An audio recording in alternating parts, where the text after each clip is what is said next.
Bapak, Ibu, dan saudara-saudara sekalian, saya mengucapkan salam dan bahagia.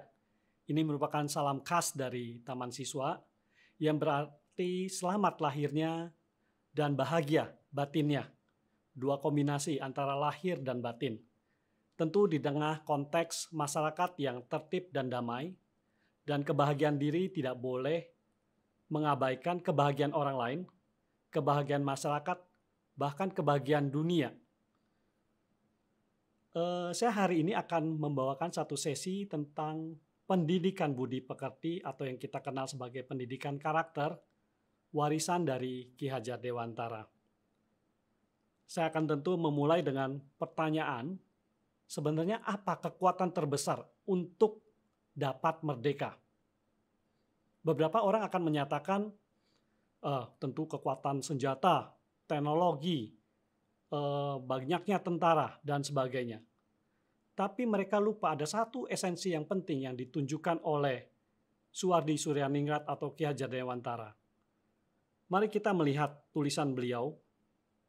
Dia menyatakan gini, segala keberanian, kekuatan, dan kejayaan di dunia ini tidak akan dapat mengalahkan kesucian. Kesucian inilah yang sanggup melebur, menghancurkan segala angkara murka di dunia ini, walaupun angkara murka itu bersenjatakan kekuasaan dan kekuatan duniawi, tetapi tidak berdasarkan kesucian dan tidak bersendikan keadilan. Mengapa demikian? Menurut Ki Hajar Dewantara, karena Tuhan selalu ada pada kita. Dan kalau kita dari manusia takut menjadi manusia berani, menurutnya itu disebabkan karena kita merasai benarnya perjuangan kita. Berani karena benar. Keinsafan ini pun memperkuat jiwa kita. Jadi kita melihat bahwa kita bisa merdeka, salah satu adalah keluhuran, kesucian dari perjuangan itu sendiri untuk membela kebenaran. Dan tampaknya akan banyak dari pihak-pihak lain mendukung perjuangan tersebut. Tentu sekali lagi Ki Hajar akan melihat Tuhan pun akan menyertai sesuatu yang adil tersebut. Kita bisa melihat bagaimana tulisan dia menggugat penjajah saat itu Belanda dalam tulisannya Al ik een Nederlander was. Andai aku seorang Nederlander. Demikian tulisan Suwardi Suryaningrat yang ditulis bulan Juli 1913 menjelang 100 tahun kemerdekaan Belanda dari tangan penjajahan Perancis. Andai aku seorang Nederlander, tidaklah aku akan merayakan perayaan kemerdekaan bangsaku di negeri yang rakyatnya tidak kita beri kemerdekaan. Sesuai dengan laku pikiranku itu, maka sungguh tidak saja tidak adil, namun tidak patut pula rakyat di negeri ini kita mintai bantuan uang guna membiayai pesta-pesta kita itu. Kita sudah menghina mereka berhubung dengan sifatnya peringatan kemerdekaan Nederland. Di samping itu, kita mengosongkan kantong uangnya pula. Sungguh-sungguh penghinaan moral dan material.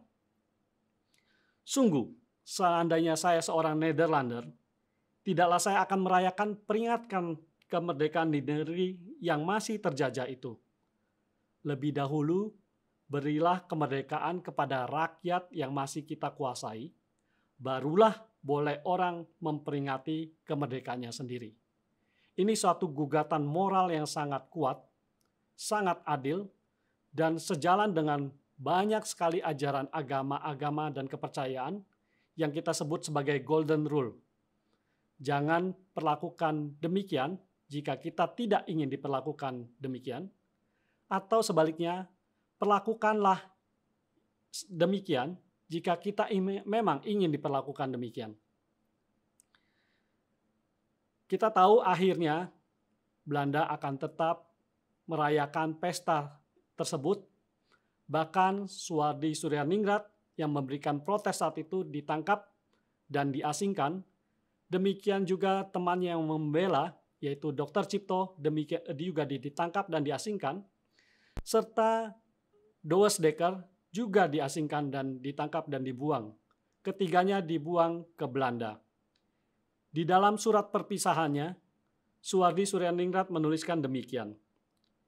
Terimalah keadaan dengan tenang dan bersyukurlah bahwa saudara-saudara sudah memprotes penghinaan itu. Sementara itu, tinggallah di rumah selama pesta dilangsungkan. Biarkan bau dupa dan harum bunga menyebar di kamar saudara.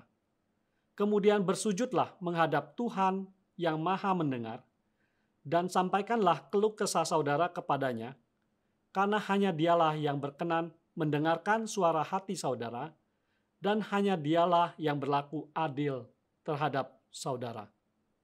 Kita bisa melihat bagaimana seorang Ki Hajar Dewantara adalah seorang sosok yang humanis dan religius. Dia selalu menggunakan kata ngandel atau percaya kepada kekuasaan Tuhan, dan juga percaya pada kekuasaan diri sendiri atau mandiri. Bagaimana hubungan antara ketuhanan dan peri kemanusiaan dari kacamata Ki Hajar Dewantara? Dia pernah menyebutkan hal demikian. Ketuhanan adalah laksana sinar matahari dan air yang memberi hidup, serta merupakan sendi yang perlu adanya, agar segala benih-benih kemanusiaan semua dapat terus tumbuh dengan sehat dan subur, serta kuat dan teratur, hingga dapat berkembang dan berbuah sebaik-baiknya. Dalam hal ini, intisari dari ketuhanan adalah kesucian, atau yang kita kenal juga kan sebagai konsep holiness atau kekudusan. Sementara peri kemanusiaan mengandung peri keadapan dan kesusilaan. Mengandung dua unsur keluhuran di dalam batinnya dan kehalusan di dalam lahirnya.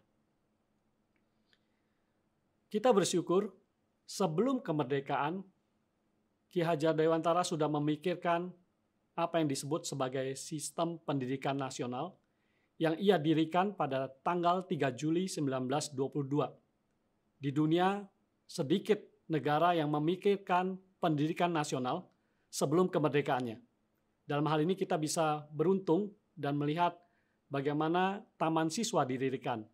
Kata taman sendiri menunjukkan sesuatu yang nyaman, sesuatu yang indah, sesuatu yang halus, sesuatu yang untuk mengembangkan keluhuran dan budi dari peserta didiknya. Buat Ki Hajar Dewantara, dasar kemerdekaan adalah dasar pendidikan. Kemerdekaan hanya terdapat pada hidup manusia yang bersusila. Tentu merdeka bukan saja di pikiran, tetapi juga merdeka di dalam batinnya dan merdeka di dalam lahir atau karsanya. Konsep merdeka dari Ki Hajar Dewantara diharapkan kita mampu berdiri sendiri, tidak tergantung pada orang lain, dapat mengatur dirinya sendiri atau self-disiplin, dan mampu menguasai dirinya dalam tertib dan perdamaian dengan kemerdekaan orang lain, atau yang secara lebih luas dinyatakan sebagai peri kemanusiaan. Dalam pendidikan ini, Ki Hajar melihat peranan bukan saja mengajar atau mendorong orang menjadi pintar dan pandai, berpengetahuan, cerdas, tetapi perlu mendidik, yaitu menuntun tumbuhnya budi pekerti dalam hidup anak-anak kita, supaya mereka kelak menjadi manusia berpribadi yang beradab dan bersusila. Dua hal ini sesuatu yang dikombinasikan, ya, bukan cuma saja pengajaran, tetapi juga pendidikan. Dan Ki Hajar sendiri melihat 3 aspek atau yang dia sebut trisakti jiwa, yaitu cipta, rasa, karsa, atau di dalam konteks yang lebih awal dia menyebutnya sebagai ngerti, ngeroso, dan ngelakoni. Mengapa demikian? Menurut Ki Hajar, pikiran, perasaan, dan kemauan harus ketiga-tiganya dicerdaskan. Kalau tidak, mustahil budi pekerti dapat berkembang.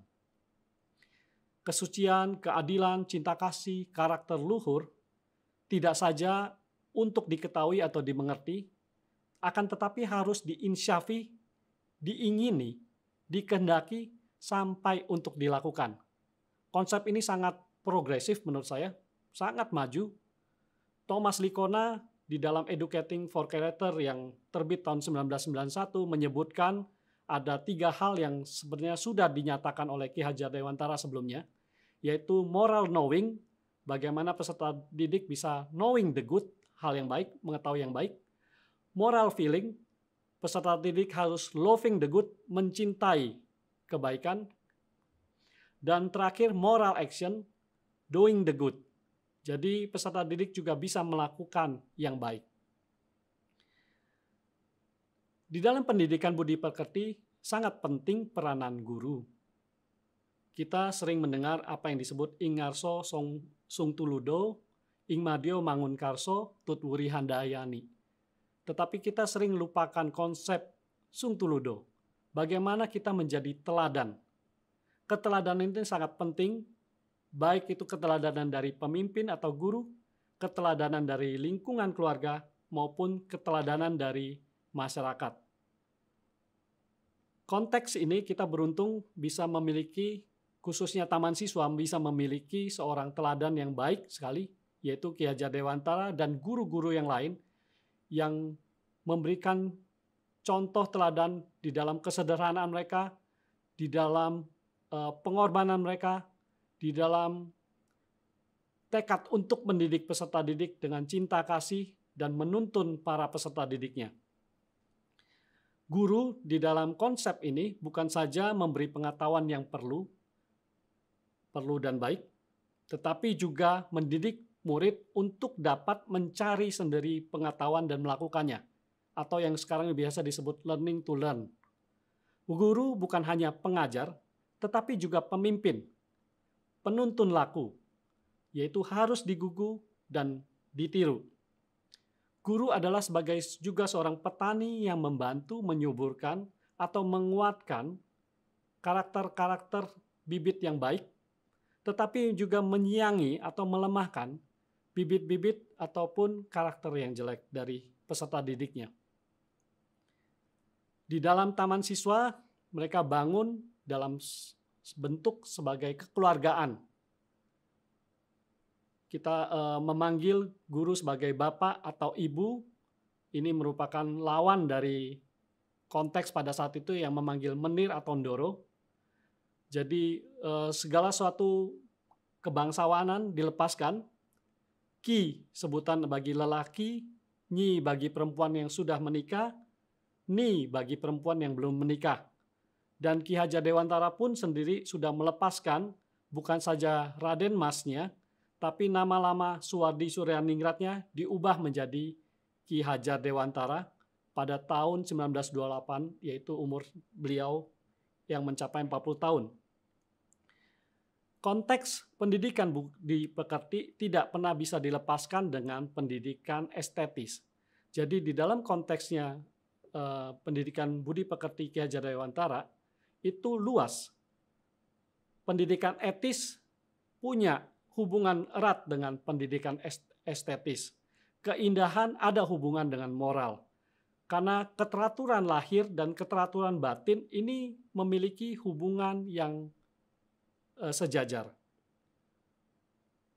Itu sebabnya di dalam pendidikan budi pekerti, Ki Hajar menggunakan sistem, misalnya contoh sari suara, sistem bergabungnya pengajaran bahasa, lagu, dan cerita, menggunakan permainan anak, kesenian, menggambar, menyanyi, mendengarkan lagu yang indah, drama, bercerita, itu semua dapat menjadi penyokong dalam pendidikan moral atau apa yang disebut ilmu adab. Penyelenggaraan musik, sandiwara, tarian bersama, dan lain-lain, sebenarnya untuk memperoleh hasil yang sebesar-besarnya, perlu adanya kesatuan disiplin tentang tingkah lakunya.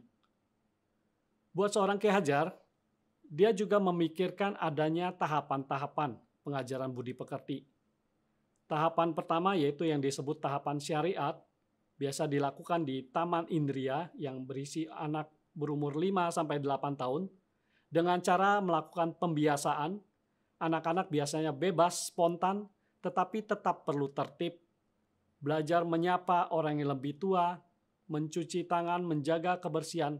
Semua itu bisa dilakukan dengan pembiasaan dari sejak kecil. Lalu tahap yang kedua adalah tahap hakikat, dilakukan pada taman muda, yaitu anak yang berumur 9-12 tahun. Pada masa ini, peserta didik sudah mulai diberikan pengajaran dengan pengertian. Mereka melihat kenyataan, mereka dibangunkan kesadarannya. Pada tahap ketiga, yaitu tahap tarikat, dilakukan pada taman dewasa, anak umur 14-16 tahun. Mereka mulai mengimplementasikan, berbuat, berlatih melakukan kebaikan. Mereka bisa berlatih menolong orang-orang yang sedang kesulitan di dalam makanan, mereka bisa melakukan aksi sosial, dan sebagainya. Banyak hal yang bisa mereka lakukan dengan mencoba mempraktekkan apa yang sudah mereka ketahui. Pada akhirnya, tahap makrifat, yaitu dilakukan pada taman madya dan taman guru, peserta didik yang sudah dewasa 17-20 tahun. Paham ini diharapkan sungguh-sungguh peserta didik sudah memahami hubungan tata tertib lahir dan kedamaian batinnya, berpikir secara bertanggung jawab, dan mengenal prinsip-prinsip moral dan keadilan. Terakhir, saya melihat bagaimana Indonesia ingin mengejar ketertinggalan teknologi kita, itu sangat sesuatu yang baik. Tapi apa yang sudah dinyatakan oleh Ki Hajar Dewantara, kita juga jangan sampai melupakan kecerdasan ini dengan keluhuran batin atau yang disebut sebagai pendidikan budi pekerti. Saya akan membacakan satu surat dari seorang penyintas atau mereka yang selamat dari kamp konsentrasi Nazi Hitler. Yang terkasih guru, saya adalah penyintas dari kamp konsentrasi. Mata saya melihat apa yang tidak disaksikan orang lain, kamar gas yang dibangun oleh insinyur-insinyur pintar, anak-anak diracun oleh dokter-dokter terpelajar, bayi-bayi dibunuh oleh perawat-perawat terlatih, perempuan-perempuan dan bayi-bayi ditembak dan dibakar oleh lulusan perguruan tinggi. Jadi, saya sangat mencurigai pendidikan. Permintaan saya adalah, bantulah siswa-siswamu menjadi manusia. Usahamu jangan melahirkan monster-monster terpelajar, para psikopat yang terlatih, atau seorang Ekman yang terpelajar. Membaca, menulis, dan aritmatika adalah penting selama ia mendorong anak-anak kita menjadi lebih manusiawi. Adolf Eichmann adalah seorang saintis terpelajar, tetapi dia adalah seorang otak pembunuhan di dalam kamp konsentrasi juga. Lawrence Korbut melihat dari argumentasi dan pembelaan Adolf Eichmann di pengadilannya, menunjukkan bahwa Adolf Eichmann hanya pada level stages morality yang sangat rendah, seperti anak-anak yang hanya ikut perintah tetapi tidak memikirkan konsekuensi pada orang lain, tidak memikirkan apa akibatnya jika itu juga diperlakukan demikian pada keluarganya. Saya kira tuntutan kita untuk mengejar ketertinggalan teknologi ataupun sains sangat baik, tetapi jangan lupa perlu diimbangi dengan pendidikan budi pekerti. Mari kita mulai kembali galakan pendidikan budi pekerti, dan apa yang sudah diwariskan oleh Ki Hajar Dewantara mungkin bisa kita kembangkan pada masa ini. Terima kasih.